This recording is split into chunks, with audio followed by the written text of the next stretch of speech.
Bismillahirrahmanirrahim. Assalamualaikum warahmatullahi wabarakatuh. Perkenalkan, saya Monisa Syahendri dengan NIM 2311069006 dari Program Studi Rekognisi Pembelajaran Lampau D4 Manajemen Rekayasa Konstruksi jurusan Teknik Sipil Politeknik Negeri Padang. Nah, pada kesempatan kali ini, saya akan menyampaikan sebuah presentasi singkat terkait tugas kedua mata kuliah Manajemen Risiko dengan dosen pengampu yaitunya Bapak Insinyur Dharma Hendra, STMT, IPM, CST, SCNE. Baiklah, pada tugas kedua mata kuliah manajemen risiko ini, topik yang akan dibahas yaitunya terkait dengan manajemen risiko dan analisis risiko pada proyek konstruksi. Nah, pertama kita kilas balik terkait dengan apa itu manajemen risiko proyek.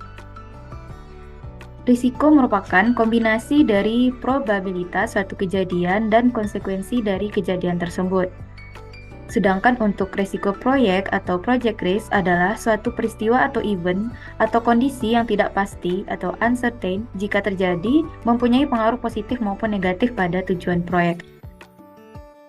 Selanjutnya, risiko dalam konteks proyek konstruksi, yaitu didefinisikan sebagai kemungkinan terjadinya suatu peristiwa yang dapat berdampak negatif pada tujuan proyek, seperti biaya, waktu, ataupun kualitas daripada proyek itu sendiri. Risiko dapat berasal dari berbagai sumber, termasuk faktor internal maupun eksternal proyek. Pemahaman yang baik mengenai konsep risiko, seperti probabilitas dan dampak, merupakan langkah penting untuk pengelolaan risiko yang efektif. Selanjutnya, manajemen risiko. Manajemen risiko yaitu sebagai suatu proses untuk mengidentifikasikan, mengukur, memastikan risiko, dan mengembangkan strategi untuk mengelola risiko tersebut. Dan apa itu yang dimaksud dengan manajemen risiko proyek, yaitu proses sistematis untuk merencanakan, mengidentifikasi, menganalisis, merespon risiko proyek. Tujuannya untuk meningkatkan peluang dan dampak positif dan mengurangi peluang dan dampak yang bersifat merugikan proyek ataupun dampak negatif. Jadi dapat disimpulkan bahwa suatu proses untuk merencanakan, mengidentifikasi, dan menganalisis suatu respon risiko proyek dengan tujuan untuk meningkatkan peluang positif dan mengurangi peluang negatif. Selanjutnya, pentingnya manajemen risiko dalam proyek konstruksi. Proyek konstruksi menghadapi berbagai risiko yang dapat berdampak signifikan pada biaya, jadwal, dan kualitas. Manajemen risiko yang efektif akan mampu dengan sangat baik untuk meminimalkan dampak negatif dan meningkatkan keberhasilan proyek. Melalui identifikasi, analisis, dan mitigasi risiko, manajer proyek dapat mengambil tindakan proaktif untuk mengelola ketidakpastian dan mencapai tujuan proyek. Selanjutnya itu identifikasi risiko daripada metode dan tekniknya. Identifikasi risiko adalah langkah kritis dalam manajemen risiko proyek konstruksi. Nah, beberapa metode yang dapat kita gunakan antara lain, yang pertama ada brainstorming.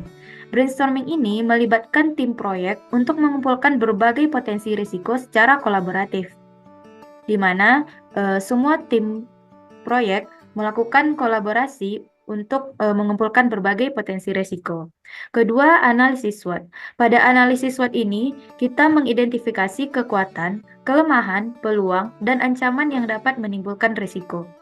Setelah mengidentifikasi dengan analisis SWOT, kita akan dapat mengidentifikasi apa itu kekuatan, kelemahan, dan peluang serta ancaman yang dapat menimbulkan risiko.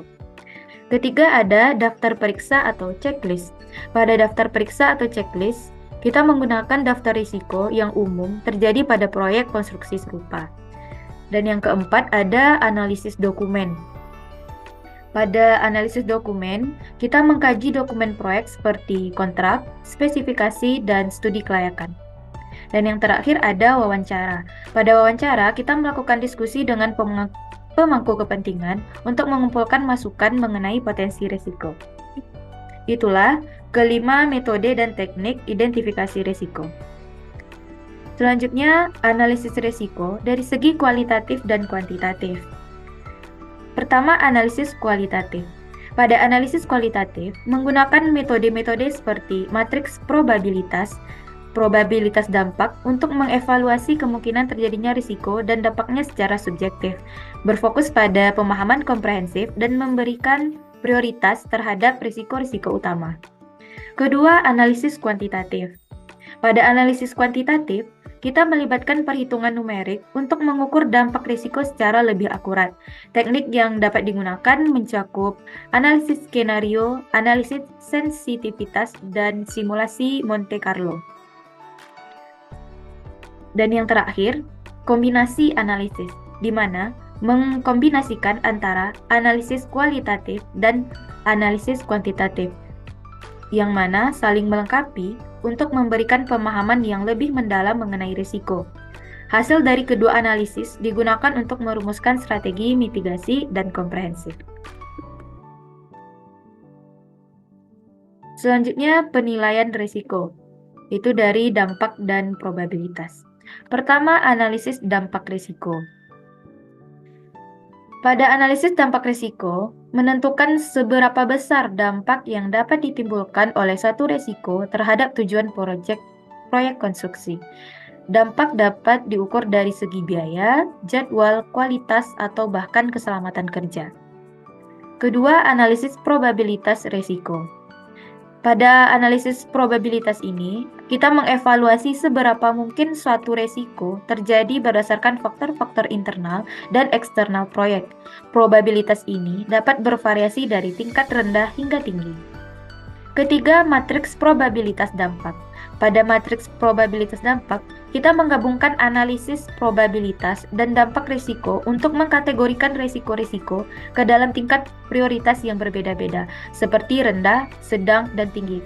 Sehingga dalam matriks probabilitas ini, kita mengetahui tingkatan daripada risiko-risiko pada suatu risiko manajemen risiko. Dan yang terakhir, pemetaan risiko strategis. Pada pemetaan ini, kita mengidentifikasi risiko-risiko kritis yang memiliki dampak besar dan kemungkinan terjadi tinggi sehingga dapat dikelola dengan prioritas utama. Selanjutnya, perencanaan respon risiko. Pertama, ada strategi mitigasi risiko. Pada strategi mitigasi, mengembangkan rencana aksi untuk mengurangi kemungkinan atau dampak dari risiko-risiko utama, seperti mengubah rencana kerja, menambah sumber daya, atau memindahkan risiko ke pihak lain. Kedua, rencana kontingensi, yaitu menyusun skenario darurat untuk menghadapi kejadian terburuk seperti memiliki alternatif pemasok, rencana backup data, ataupun prosedur tangkap darurat. Ketiga, pengawasan dan pemantauan. Memantau perkembangan risiko secara berkala, serta menganalisis indikator peringatan dini dan melakukan tindakan perbaikan jika diperlukan untuk menjaga kendali atas risiko. Dan terakhir, itu ada komunikasi dan dokumentasi. Pada komunikasi dan dokumentasi, kita mengkomunikasikan rencana respon risiko kepada seluruh pemangku kepentingan dan mendokumentasikan proses serta hasil pengelolaan sebagai pembelajaran di masa depan. Selanjutnya, implementasi strategi mitigasi risiko. Implementasi yang pertama yaitu identifikasi rencana aksi. Secara rinci, mengidentifikasi tindakan-tindakan konkret yang akan dilakukan untuk memitigasi risiko-risiko utama yang telah diprioritaskan. Kedua, alokasi sumber daya. Menetapkan anggaran, personel, dan kemampuan yang diperlukan untuk menerapkan strategi mitigasi risiko secara efektif. Ketiga, ada yang namanya pembagian tanggung jawab. Pada pembagian tanggung jawab, kita mengalokasikan peran dan tanggung jawab yang jelas kepada setiap anggota tim proyek dalam melaksanakan rencana mitigasi risiko.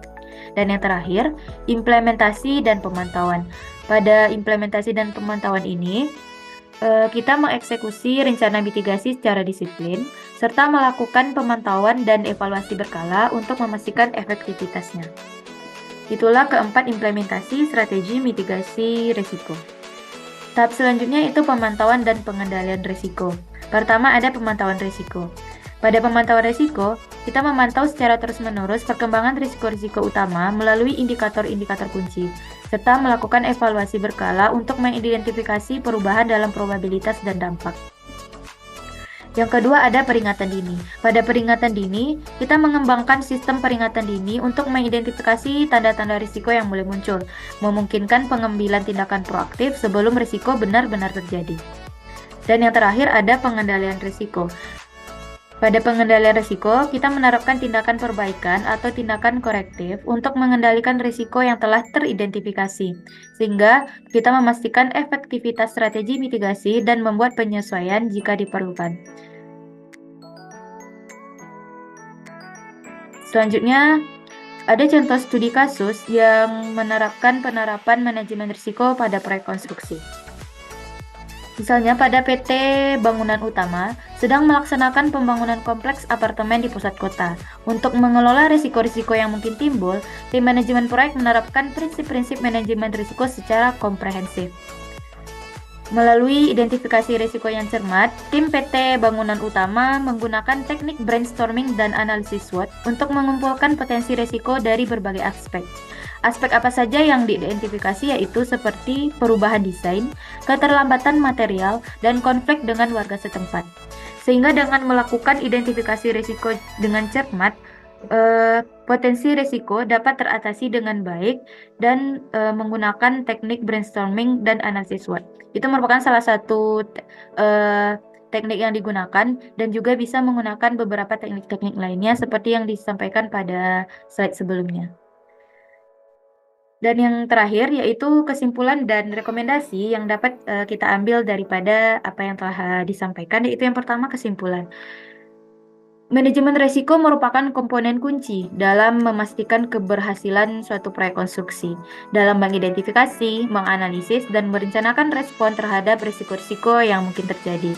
Proyek dapat berjalan lebih lancar dan mencapai tujuan dengan lebih baik.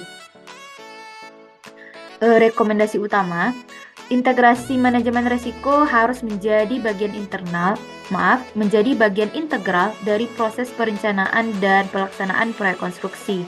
Pemantauan risiko secara berkelanjutan serta penerapan strategi mitigasi yang efektif dapat meminimalkan dampak negatif dan meningkatkan daya saing perusahaan konstruksi. Dan pembelajaran berkelanjutan yaitu mendokumentasikan proses manajemen risiko dan berbagai pengalaman di antara para profesional konstruksi akan membantu mengembangkan praktik terbaik dan meningkatkan kemampuan industri dalam menghadapi tantangan proyek di masa depan. Nah, itulah kesimpulan dan rekomendasi terkait kesimpulan adalah sebagai berikut, rekomendasi utamanya, dan pembelajaran berkelanjutan. Baiklah. Kesimpulan dan rekomendasi ini menutup presentasi Monisa pada kesempatan kali ini. Terima kasih banyak untuk yang telah menyaksikan, dan mohon maaf apabila masih banyak terdapat kekurangan, khususnya untuk teman-teman dan Bapak dan Mahendra. Monisa mohon maaf, terima kasih atas perhatiannya. Semoga video ini bermanfaat. Wassalamualaikum warahmatullahi wabarakatuh.